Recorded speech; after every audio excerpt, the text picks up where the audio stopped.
Hey guys, welcome to the Drift Podcast. We're back. We upload every fortnight, some fortnights. Yeah, whenever. Yeah, basically.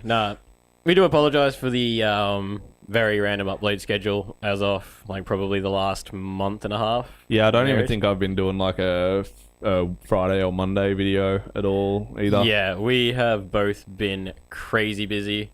I think I may have posted a photo on the Drift Podcast. I did swap my R34 for an S15, and that happened like a week out from Matsuri, and I was trying to do shakedown tests on that.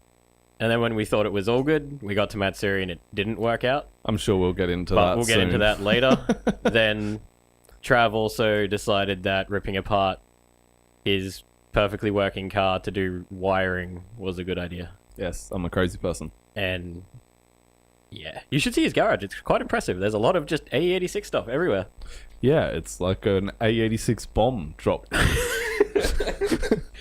Yeah, so basically we've been flat out in between our jobs and trying to get our personal cars back on the road and driving properly. Yeah. And then on top of that, we did try to record like twice, and both times the computer decided that it was going to do an update and screw with all our drivers, and...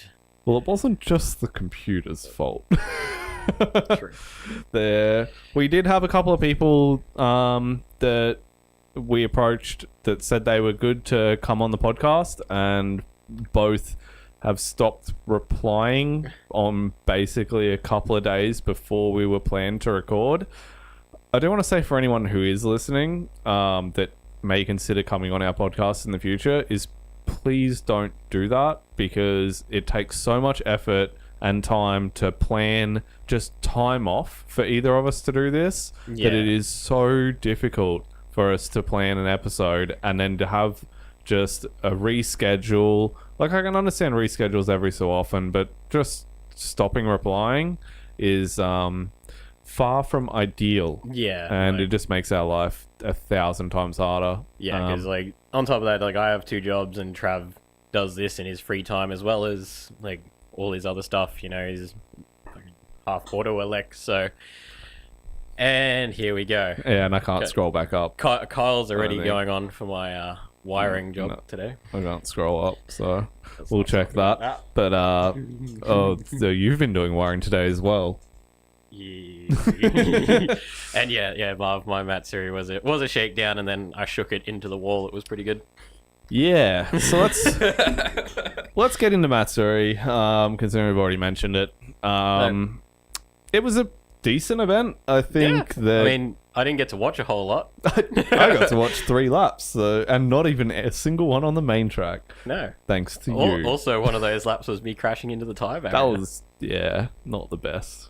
Shit happens. But yeah, so my S15 didn't play ball at all. Mm-hmm. We went looking for a lot of wiring issues, and it turns out the shop that did all the wiring for that car, either they were like colorblind or just straight up retarded. No, they were just retarded. Yeah. So where do we start? Let's start at the fuel pump. Yeah, I'll start with our diagnostics and what the issue is happening, I guess.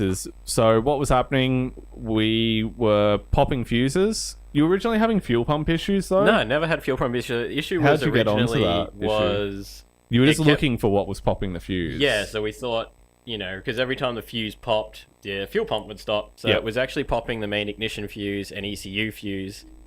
And yeah, we went from there and we found a lot of dodgy wiring on the fuel pump. Yeah, so basically it melted the relay. A big thing to keep note is if you are running E85 and a Walbro 460 or equivalent, they draw pretty much about 40 amps on idle. Yes. So, and you know, idle can be one of the highest pressure points too, because you're not actually using the fuel that's going in there, but the pump is still just cramming fuel in. So if you're running like a link or anything like that, you generally won't actually have the issue, because you would run it through a solid state relay with a PWM control that would actually drop the voltage to the fuel pump so that the pump wouldn't overpressure, because you'd have a pressure sensor in the line and you wouldn't have that issue. But my your car doesn't is have not that. set up like that. It potentially could be with your ECU that you're running, but Yeah. it's not wired up that way. And I don't think that the shop that did it could do I don't that think type they'd of setup, fathom even that, if to they, be honest. Yeah, even if they wanted to. So basically, from there on, we fixed all the wiring for the fuel pump, but not between the actual fuel lid and the actual I pump. did rip that out afterwards. Okay. And all the wires are the same colors, but at least they're rated for what they're supposed to be, Yeah. which is better than nothing. Yeah. So, and then once we moved on from there, we were still popping the fuses every 3 laps. So, we Brought it decided back to, in. yeah, we went, well, the fuel pump is triggered by the ECU, so let's just check the ECU wiring. And pulled all the covers off, started going through the wiring. I started stripping it all back, and I quickly realized that every single wire for the ECU was twisty taped and not even soldered. So, this was not an ideal thing to find. Yeah, especially on Honestly, I'd be calling the fucking shop out if I knew their name. So ASG Engineering or ASG Motorsport. There we go. Let's call these out. Let's if they can come up with a significant reason as to why they did that, then I want to know why. Oh, yeah, but me too, it was 'cause- just piss poor workmanship, and I feel they probably Yeah, deserve a it's- call out for that. Yeah, they definitely do. That I'm pretty sure we even have considering money photo was proof. paid for what it was. Yeah. Like, So, yeah, so there's our first call out for the night. But, you know, there's no excuse for that type. If you don't know what you're doing, don't do it. There's no excuse for at least soldering stuff and then heat shrinking it, especially for ECU and sensors and fuel pump outputs. And then in the engine bay, we move on to there. yeah, before we go further in the engine bay, the main big one was they literally tapped into 2 power wires for the boost control, the Haltech boost controller, which was still running somewhere into the engine bay, which Yeah. it hadn't tidied up. Yeah, so in the engine bay there were wires that were actually arcing out on the body that were just left for Which sensors was that were loose that were The 12 volt original powered. boost controller solenoid. No, there was more on the intake side. Yeah, there was random ones down there, but the main ones that were causing the issue were the actual stock factory boost controller solenoid wires, which were just tucked down beside the radiator, and then whenever we did a left-hand drift, the radiator would fly into it and arc it out, which took us a day to find. Now I will just say that it probably we did call out that name of that place, but that is secondhand information from the original owner of the car got all the that's who dyno did it. sheets. So And I've got all yeah, the but receipts. do you have for a it. receipt for them Yeah. wiring it up? Yeah, okay. Well, there you go. Got it all in a little box of stuff that I got it with. So I deserve a call out for that one. Yeah, as Kyle said, they don't need to have a car that runs longer than 10 seconds. My car ran for 10 seconds, so that's fine. Well, it did. Not much after it. But and then yeah, we found wiring that was actually so long that it was the length to touch and get caught between the radiator and the chassis rails. So it actually, as the car flexed on a corner, basically the wiring had fallen down in between the radiator and the chassis rail, and then was starting to squish up against it, and it was just popping the main fuse. So, but here's something to do if you want to be able to diagnose something like this at the track. Is what we found was that ignition fuse is, first of all, is just get the wiring diagram manual off the internet and then start nutting out as to where that wiring, what that fuse powers. So in that instance, it powered 4 different sections of the car, and what I did was then I split that down to 2. So I wired in 2 aftermarket fuses, and that was when it popped, I knew then, okay, it's either this section or this section, and then we just ran through from there, and we eventually found that wiring in the bay. You really have to work out how to actually diagnose that quickly and easily, especially at the track, and that's a quick way to do it is, having the manuals and splitting it off into 2 different fuses so that then you can figure out what it's doing. So then I fixed it, and Ben drove it for 2 laps. 3 laps, and then I wouldn't even say 3 because on your third, you crashed it. Yeah, so on my 3rd lap, I got a little bit confident. And I was like, yeah, okay, we're cutting too short on short track. I'll go a little bit wider. And then, as I found out when I came off track, everyone was like, yeah, one of the cars before you was spewing oil everywhere. And I was like, ah. So we hit the mad oil patch, and I ended up in the tyre barrier down the bottom and fucked up the side of my car. You had a good time. It was a party. It was a time. It was a very good time. But other than my car wiring issues, I did get to drive Ben Lacey's R33. That was my first time driving something with like 500 horsepower, and that was mental. Yep. On big track, that was insane. Like, apparently, if you go hard enough, it clicks fourth. That's just mind-blowing for From me. a fast car that's actually doing quite a bit of speed it was in fourth. rapid. That's, It was rapid. Coming out of turn 6 in third was just blistering. Also, mad thanks to Ben for letting me actually drive that with Brendan chasing me, because we left a few tyre scuff marks up and down the car on the skid pan. I will upload the video of it later on the podcast page.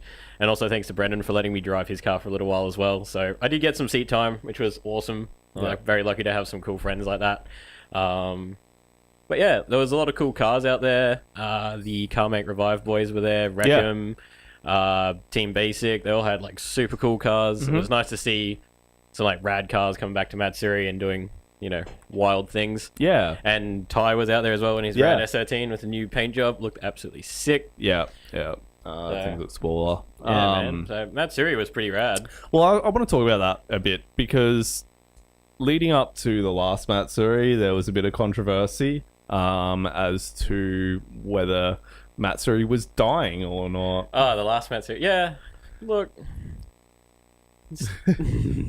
It's like Hey, Trav knows I'm thankful for fixing my car. So I wanted to say that I think that Matsuri, for what I saw of it and the cars that were there, I wouldn't say it was dying, that's for sure. I definitely think that October's the bigger one of the two. I do think that a lot of cars that I did see have to really still pick up their game quite a bit in Queensland. Yeah, some of the surrounding. Yeah, some of the more practicey cars need to just fuck off. Just what were we saying with Pecky the like couple of episodes back? Is just be better at it. Just clean the car up a little bit. Buy a $500 kit off fucking Facebook.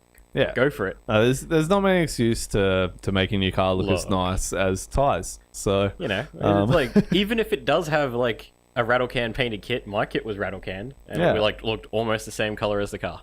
Yeah, it doesn't take much effort to at least make your thing look presentable. That's pretty cool. So, but there was the cars that were presentable were of very high caliber. I think. So yeah, I liked it.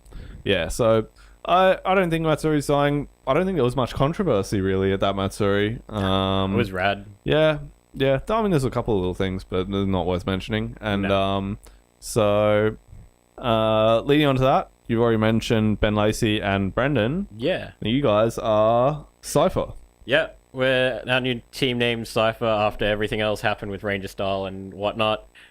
We did get accepted into halfway hangs, so if you're coming down, say hi. Come watch us. Tow Ben. Please tow my car there, because I don't have a trailer or a tow car. I don't want to play cat and mouse with Highway Patrol. Nah, just don't be scared. But yeah, no, if you're down there, come say hi. That'd be awesome. Yeah, I should be coming down too. I won't be in my car. I'll come down with Ben and hopefully drive. Hopefully drive tow the tow me car. if I have something to tow my car with. But yeah, so yeah, we're going to be at halfway, so that'll be a pretty rad event. Again, that's just full of top-notch cars. So yeah, 100%. Saw the drivers list, so by the new name, I think there was some controversy with the old group, and there was they just decided to make their own. Yeah, like the guys that originally made it and then left it, and we sort of picked up from it, decided out of the blue they didn't want it to be about people driving, and they wanted to keep it the internet blog. So yeah, like plus it's cool to do your own thing too. I respect that, so we just made a new name. Yeah, like just want to drive, have fun. Yeah, so, but yeah. That wasn't our second call out, by the way. We were not there yet. No, I haven't made it there. I'm over that one already. So Next up.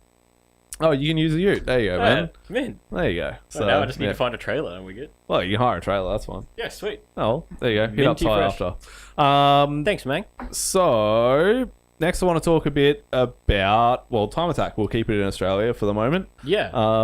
Well, Time Attack went down, and I didn't watch the qualifying, and neither did you. I was working, so... I did hear there was a bit of controversy with the qualifying and the way that that was done, and I have to agree with how they picked the drivers to move on into the competition, because it was done in, like, batches. So the top people of each batch were the ones who were picked. But I really think it should have just been points overall, and just let people drive in the batches. Yeah. I think that was a pretty dumb way of doing it, considering they weren't actually doing tandem runs. Or were they? I don't know. Were they? I can't even remember. No, they were. But if you got matched against a bad driver, then your overall score is also going to be quite low. Yeah. So I didn't get to watch. I don't know. I didn't actually look at anything on the qualifying. I tuned in for the battles, so... Takes 2 minutes for the comments to show up. Interesting. That could be because it has... So the reason why the comments will take a little bit longer is because it actually merges all the comments from Twitch, Facebook, and YouTube all together. So they will take have a little bit of a delay for anyone that is wondering why they take a little bit longer. But it means everyone can see everyone talking no matter what you're watching on.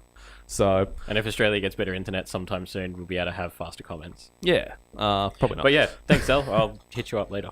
But I did watch the top 16 of... We watched it. Yeah, we actually watched it together. I was at work, yeah. And it was... It was pretty good. I actually really enjoyed it. It was a good field, actually. Yeah. And the battles were pretty good. There was a few points that I think needed to be a bit different, but... Yeah. I think overall, for the event that it is and that it doesn't run any more than once a year, I think that it was run fairly well in the competition top 16 side of things. Yeah, most definitely. I think if they just iron out their issues with their qualifying, they'll probably hit the nail on the head with that comp. So I think with World Time Attack, I think that the drivers who won, Josh Botcher, he did pretty well against Yokoi, but I think that it probably could have potentially gone to a one more time if they had more time. Yeah. I think that they had to kind of shut the event down because I know that a few people were a bit like, oh, what? But... did Yokoi spin on that last one? No, he just went wide, but they both did drop wheels in that run. Yeah. But... But overall, I think it was a really good event. I think Josh Botcher's runs were really amazing. Definitely. He more than showed he could compete there. That was definitely. So, and the fact that he can compete against Yokoi's car, which is just a fucking animal of a car. Bro, it's insane how fast that car is when it just grips up and goes. It was crazy watching him take off and then into the first corner and coming out of it. He'd just be leaving people for dead. And Josh did manage to keep up with it. So good on him. I think he did really, really well. Yeah, definitely. Unfortunately, lost my bet because I thought Yokoi was going to win, but Well, I really actually wanted to see an Andrew Gray versus Yokoi battle because they were both driving really well that would have weekend. been sick. So unfortunately, Andy did get a bit unlucky there and got lost in the smoke and did a bit of off-roading. Yeah, but that's drifting. He did really well though for the whole other his runs. Speaking of Andy Gray, let's move on from Australia. I want to talk about the Formula Drift event in Japan, the final event. I did watch the entire live stream of that, of at least the top 16. I can't remember if I also watched top 32 as well. I think I might have. But if you're not remembering, nothing interesting happened in it? No, it's probably more just a quite interesting thing happened in the end of top 16. So, for people that don't know, Formula Drift Japan isn't actually run by Formula Drift America. It's owned by them. And they come and do the English, what do you call it? Host thing. Jared Deander Okay, job. like The owner of Formula Drift America does Jared Yander's job in Japan. True. And he also helps him out in Formula Drift America now as well, so it's not just all on Jared. And I'm losing my train of thought. So people who don't know, they don't run it, but there's a Japanese group that runs it and everything like that. So it's run a little bit differently than that, but they do use the Formula Drift America judges for the most part. But Robbie Nishida was one of the judges instead of one of the others, I'm pretty sure.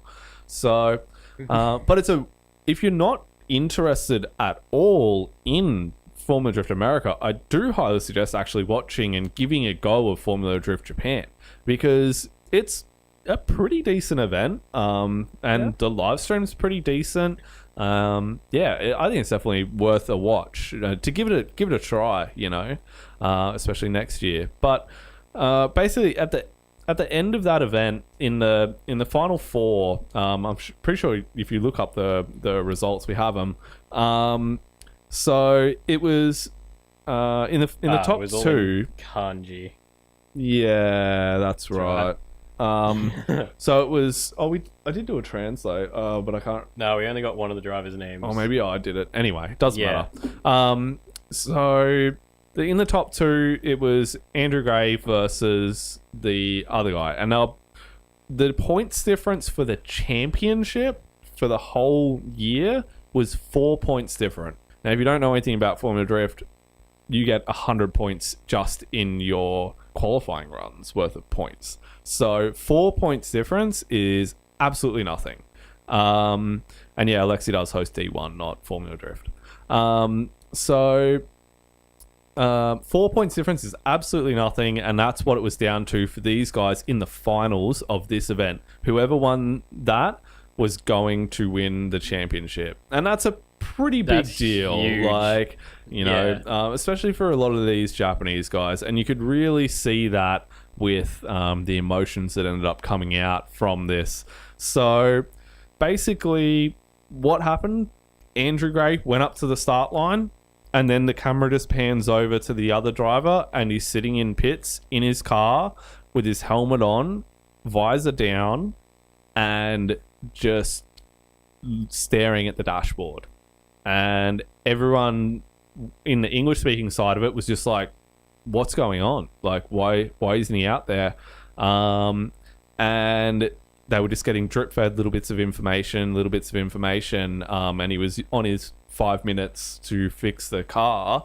And they basically the mechanics were just standing there, just staring at the car, just dumbfounded. Because what actually happened was they got let down by an AN fitting for the fuel line. So because they had no parts, they ran around to the other drivers at the event. No one had the part. They weren't able to do anything to fix the car. So the driver literally just sat in the car staring at the dashboard for the entire 5 minutes. 5 minutes.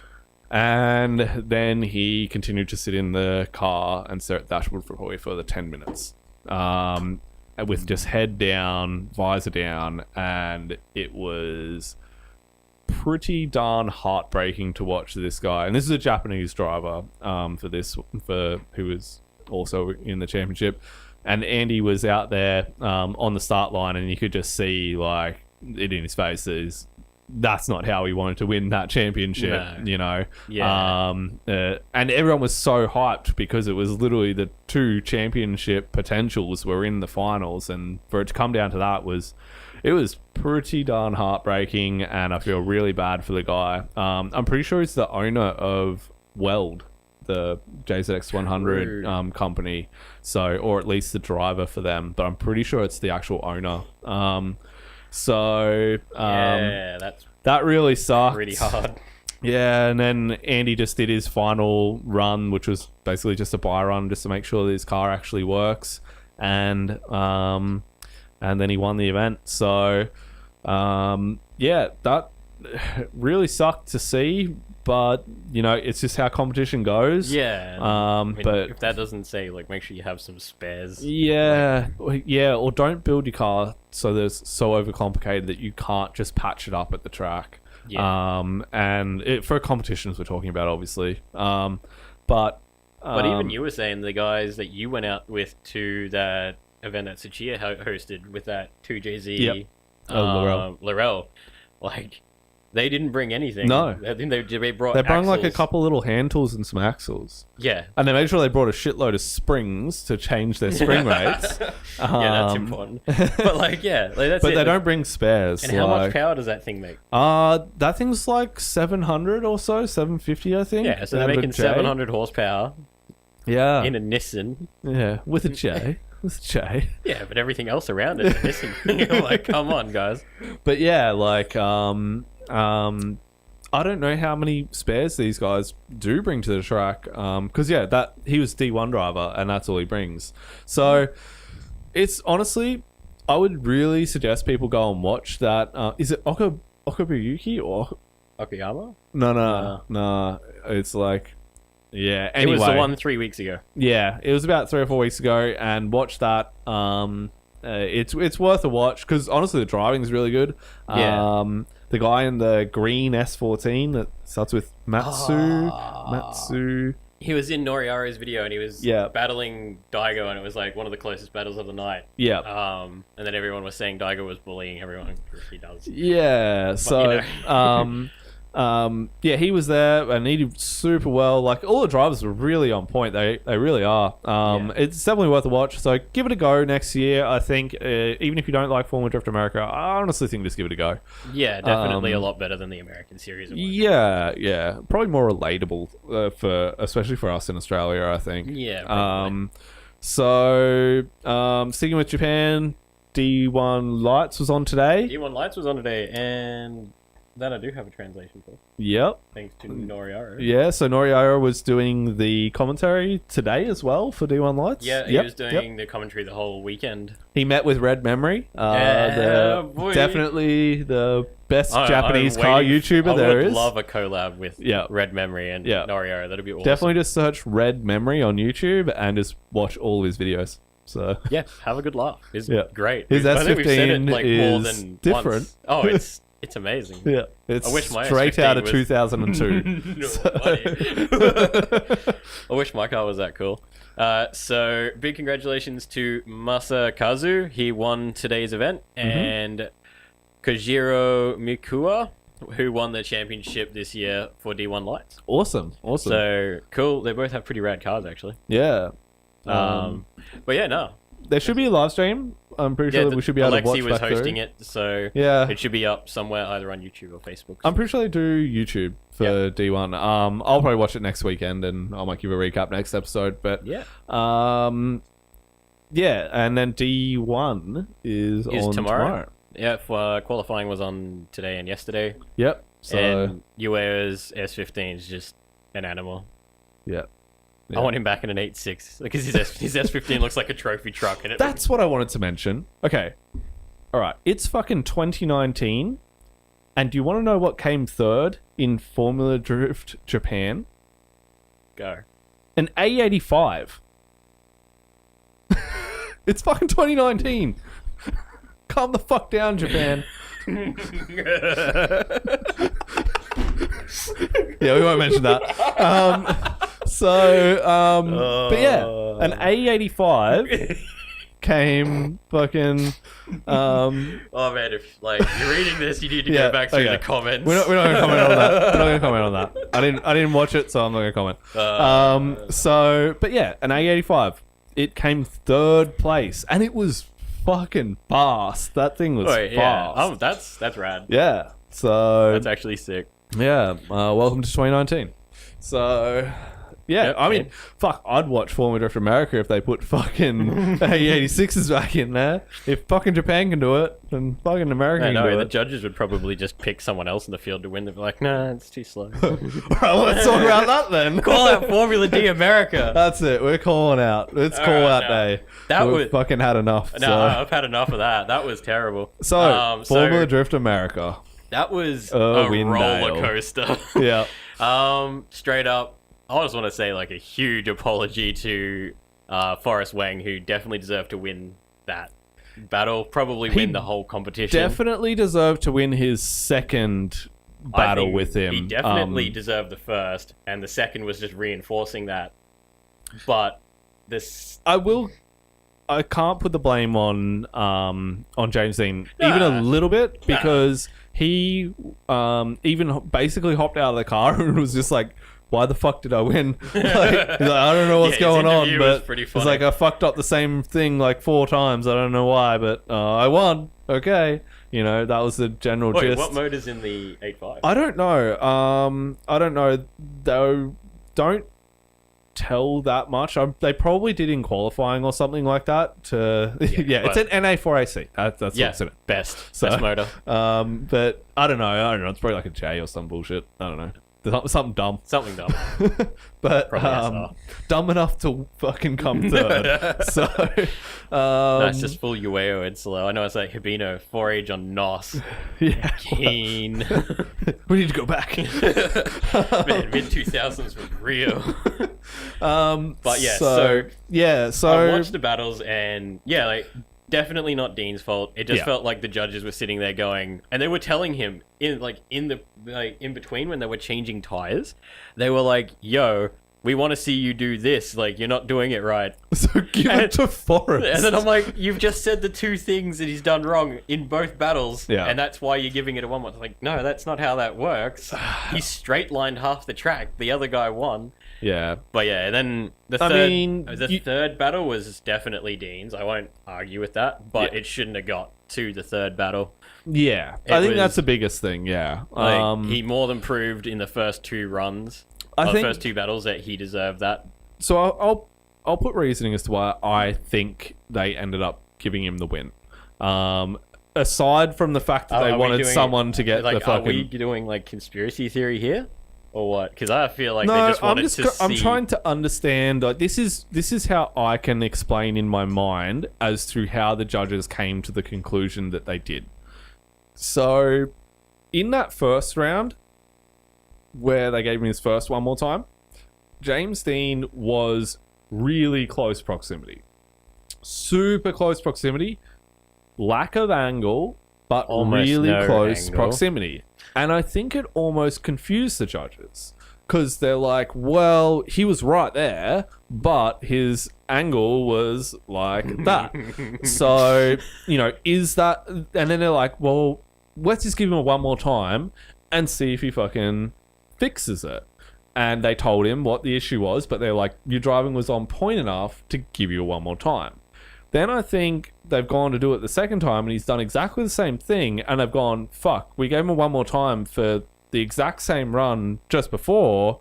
We have to give him a 1 more time again, or we're just, going against what we just did. So then it goes into the third one. 1 more time because they gave him a chance to fix it, and he didn't fix it, so it should have been Forrest. I don't know. I'm just trying to understand as to how they came to their conclusions, and I think it's purely because they fucked up on their first one, and they should have just given it to... Yeah, it was a mess. One thing that I really have noticed with Formula Drift over the years when they do their judging is they don't like to give a definite winner unless it's a definite winner. It was definite winner. No, but you know what I mean. I know what you mean, but... They're pretty much waiting for someone to spin, hit the wall, or be just way offline. That's what they're looking for, and if you are not that, they give you a 1 more time.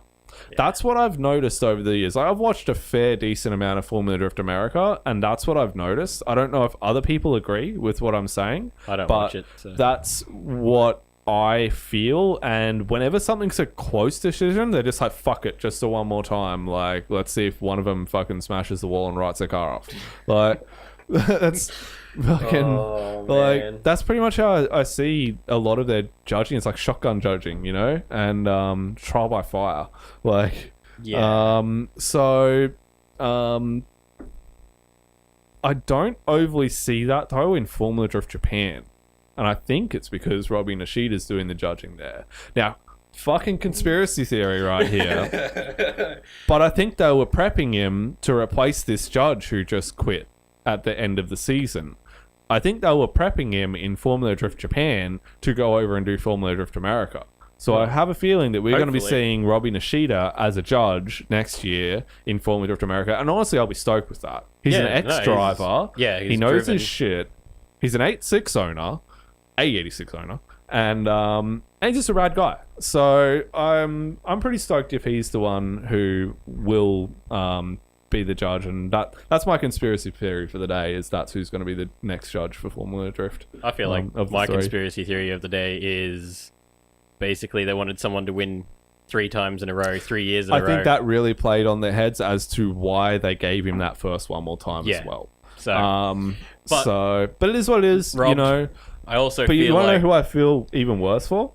Odie? Yeah. Bro. Poor Odie. So I watched the highlights, so I skipped through the highlights to the battles. What was his name in that BMW? Michael Esser. Michael Esser. I'm going to call him out today because that was just terrible. We had a roll today. Bruh, I have never seen someone chase so fast and then get into their lead run and just sit on the foot brake so hard. I've, like, honestly... Spoiler alert, he won the event. Yeah.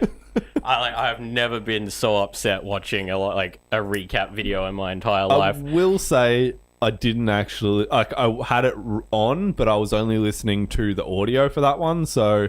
I can't comment on the driving myself on that one because I didn't actually watch the runs. So go watch it if you just want to laugh at something because it was terrible. So Odie did his lead run. It was absolutely amazing, and Essa kept up with him. It's proof the car can drive fast, and he's gone in for the chase run, and Michael Esser's just throwing it and then just sat on the brake along the wall, and Odie's just basically collected him, come up, did a huge wobble, corrected. And then they've come off the bank, and the dude's just sat on the brakes, and Odie's had to fucking run up the side of him and then hit the wall as he spun out, dodging the side of his car. And that was the battle over. And he literally did that in every single one of his battles, was pull off this, stupidly fast chase run, and then just heavy on the brakes the whole way through. And you can see the brake lights lighting up.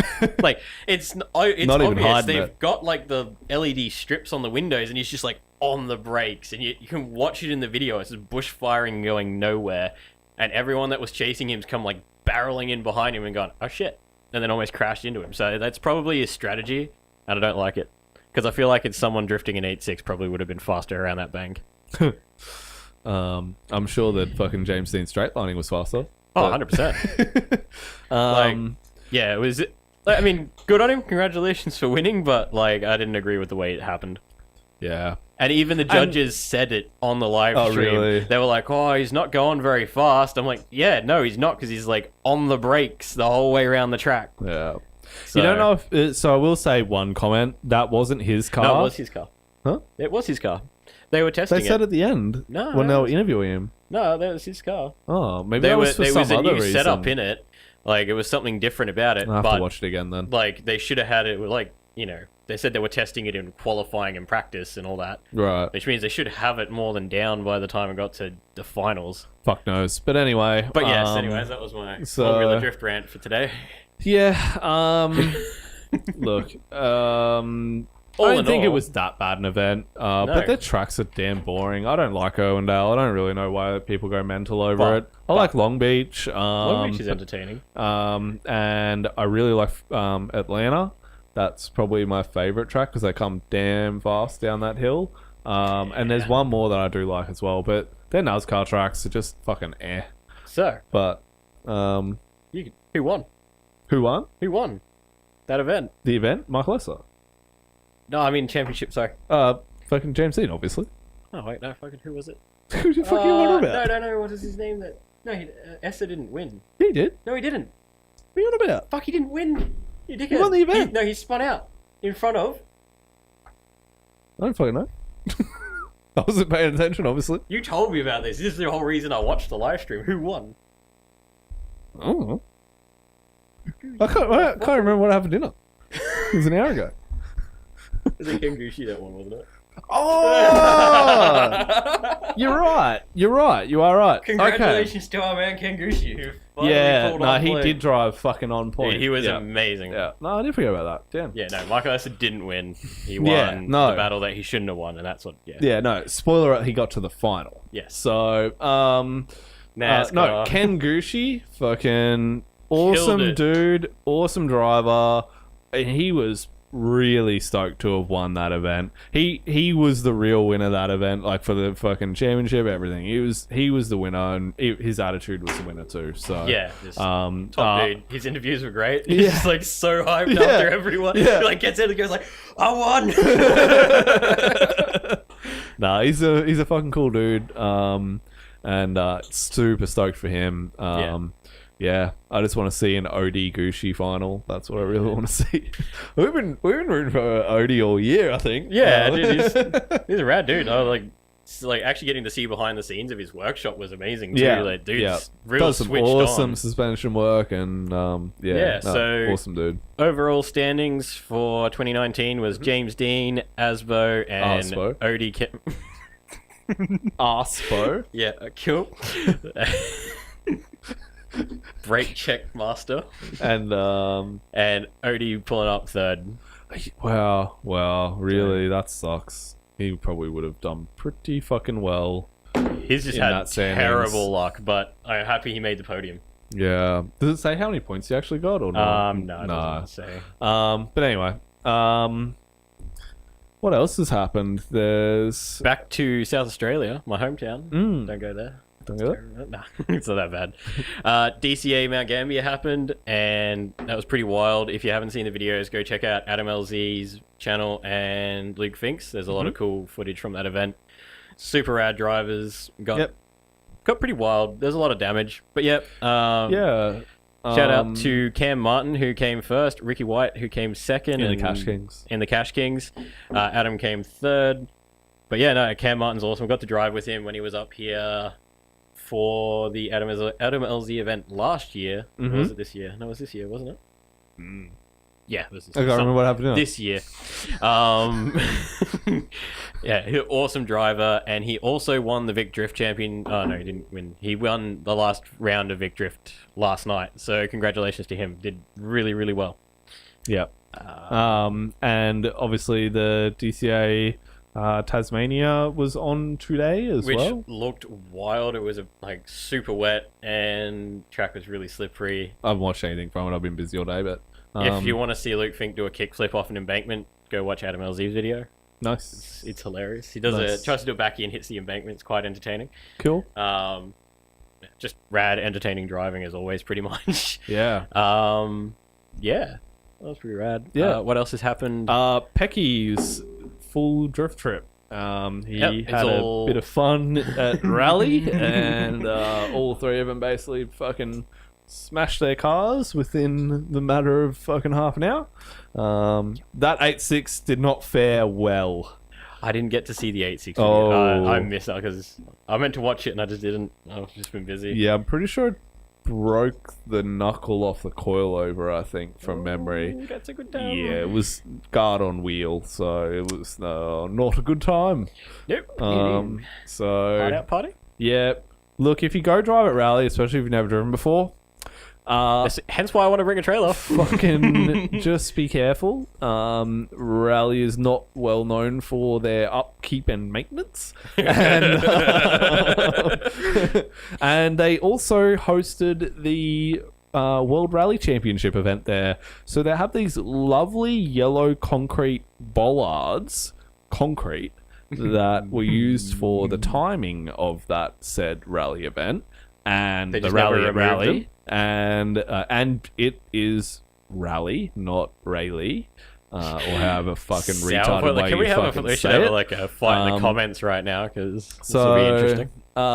but anyway, watch out Rayleigh. for them because they're pretty much on the fucking. They're not clipping points. They might look like it, and they're in the perfect spot to be, but they are far from a clipping point, so they will fuck you up. No, it's just one of the many danger zones of rally or Rayleigh. Yes.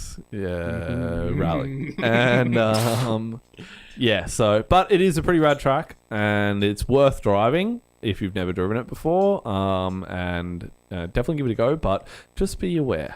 Yeah. Just be aware. Bring some tie rods. Yeah, I might do that actually.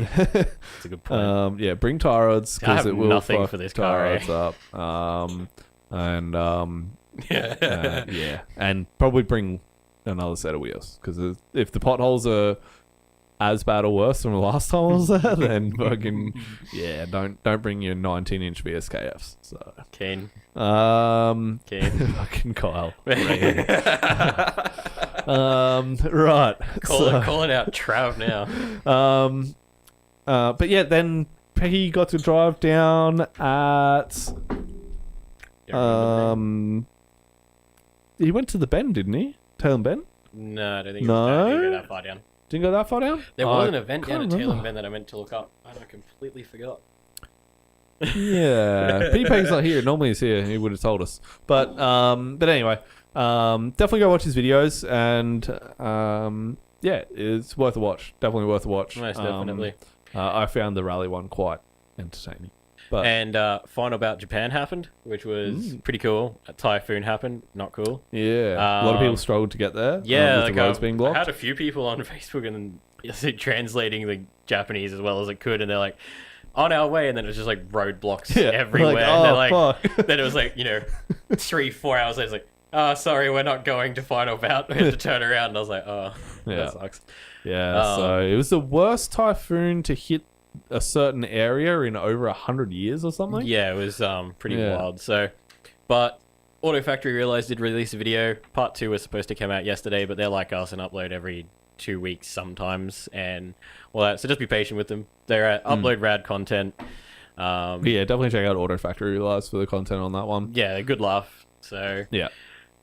waiting for their part 2 video. Might even drop tomorrow. Yeah, I think it was supposed to upload today. Yeah, but that could be Should've been today America. yesterday.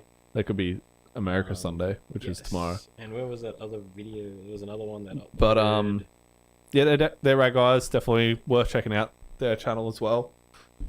And And this channel, hold up. what channel? Okay. Let me give this a go. Yep, there we go. You can murder it. Demezinsoku TV. So DEMAEZINSOKU. Oh, they got an A86. Yeah, they got the old KE wagon in there as well. Hmm. They're like stickering it up for the event. It's really cool. So So our friend Angelo, who we've had on the podcast a couple of times, he actually went and visited a couple of shops after the typhoon hit, and there was a couple that got hit. Well, not too bad, but did flood. And then I have seen photos of other shops that basically went completely under. yeah. So, like, up above the roof of cars. So, And there has been photos of people that have pulled all those cars apart, washed them, put them all back together, and they're in. yeah, well, it's You know, Japan. Flood damage. What about it? So, what's that? Just drop the oil and you're Feel like importing a car? Yeah. But yeah. So definitely, if you can go and support the guys that were hit by the flood, that's by it. the flooding over there and the typhoon, give them a hand by buying some merch from those Japanese shops. Yeah, most definitely. What else has happened? Well, we'll talk about my car. Yeah, let's bring up So- your 8.6. That's a kettle of fish to bring up. The A86. So the 7H videos have been doing actually quite really well. They're actually our most viewed videos on YouTube.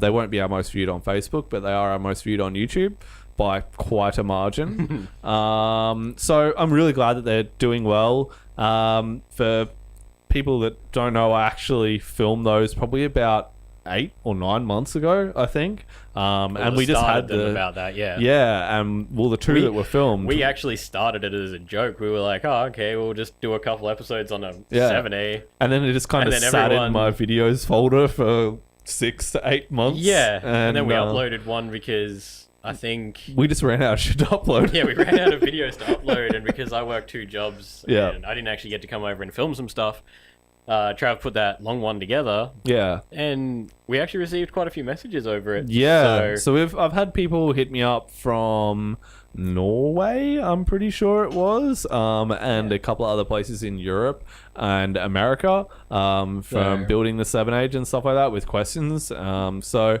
expect more of that. I haven't filmed a lot since. Mainly because it's nothing about the motor currently. You're just trying to fix.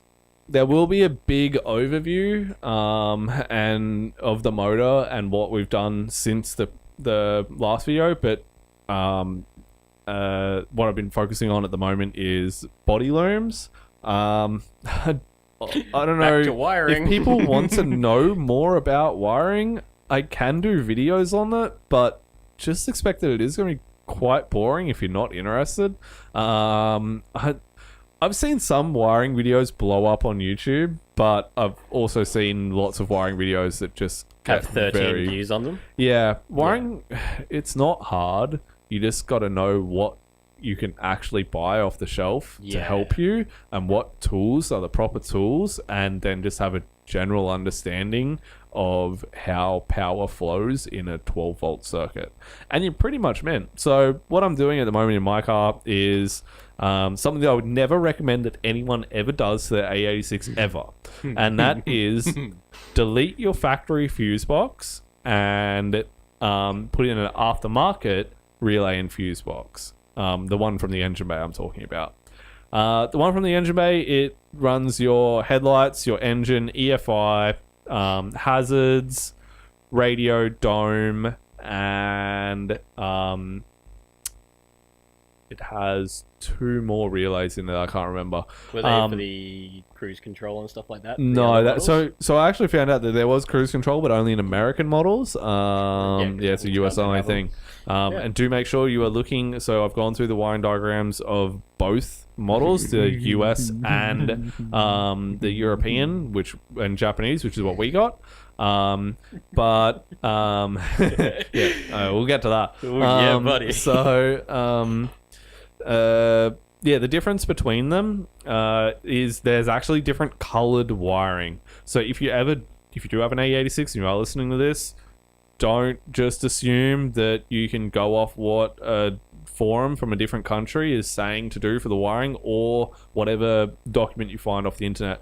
The wiring colors are totally different between. I don't have no idea why, but they are. Is that even because... as far as air conditioning wiring and everything like that, everything under the dash is different because left and right hand drive, it's been swapped, and the colors are different. So don't rely on that. I know they're also not map sensor there.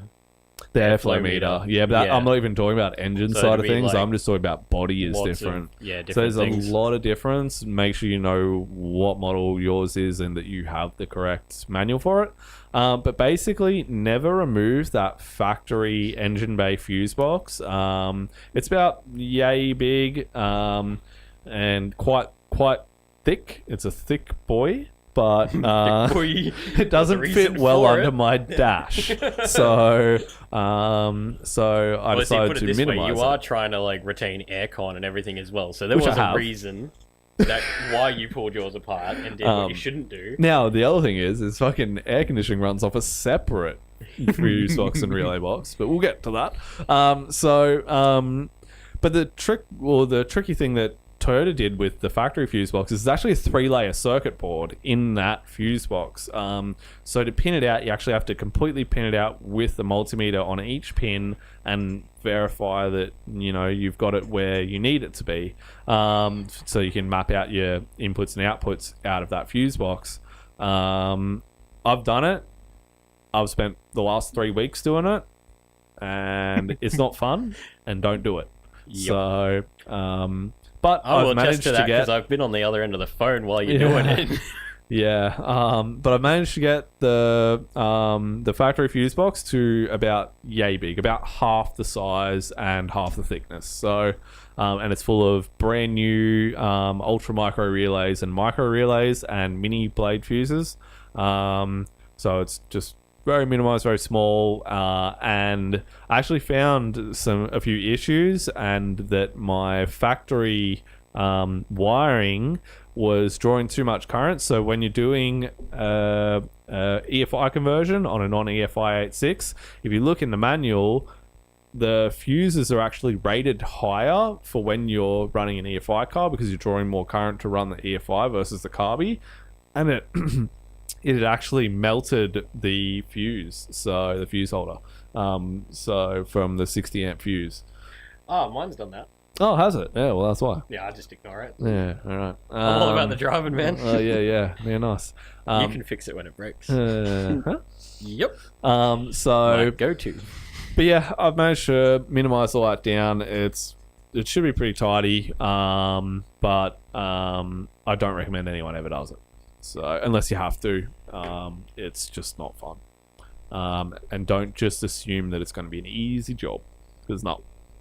So, but I have a complete engine bay that has no wiring in it other than what runs the motor and my headlights and blinkers, and that doesn't run through the engine bay for those. So, and then all my engine wiring is all tucked. If people want to see a video of that, just message us and let us know, just to give me a reason to film it. But it's I don't know how in depth I can go with people who aren't auto elects either. So just send us a message and see what you want to see on that, because it is pretty interesting. Yeah, but it is also very technical. So yeah, and if that's what you guys want to see, we'll put it together for you. If not, look, we'll just leave it. Just let us know. But yeah, expect more 7H stuff. Fairly soon, hopefully. Fairly soon. Yeah, well, pretty much from now on, we're going to have time to film. So our lives are starting to calm the fuck down again. We've worked out cars that can be driven places without being taken off the road. Yeah, so, and Matsuri's over, and we're coming up to the end of the year. So it's pretty much chill until halfway, pretty much. Yep. So, so expect more podcasts again from us, and expect more content to go back to normal, if not better than before. So, basically just a big sorry from us because we've been yeah, we do have to say sorry because we've just been so fucking busy, and it's very difficult to find good people to talk to that are willing to talk, and keep them on topic and everything like that, and have a topic to talk about for at least an hour. But if you know someone, or you want to come on yourself, just please just let us know. Send us a message and give us a bit of a background, because look, we'd probably be interested. Yeah, and it's always good to hear people's stories of how they go into drifting and about drifting, and their opinions on certain topics as well, so and as always, guys, if you can share us around, get us out there, it helps a lot, and we love hearing the feedback too. So thanks for watching, and I think we're pretty much done. We'll wrap it up there. We'll hopefully have a guest on in the next episode, hopefully. Yep. Fingers crossed. So they don't fuck us around again. But anyway, we will see you guys again soon for more call outs. Yep. Right. Have a good night, guys. Thanks for listening. See ya.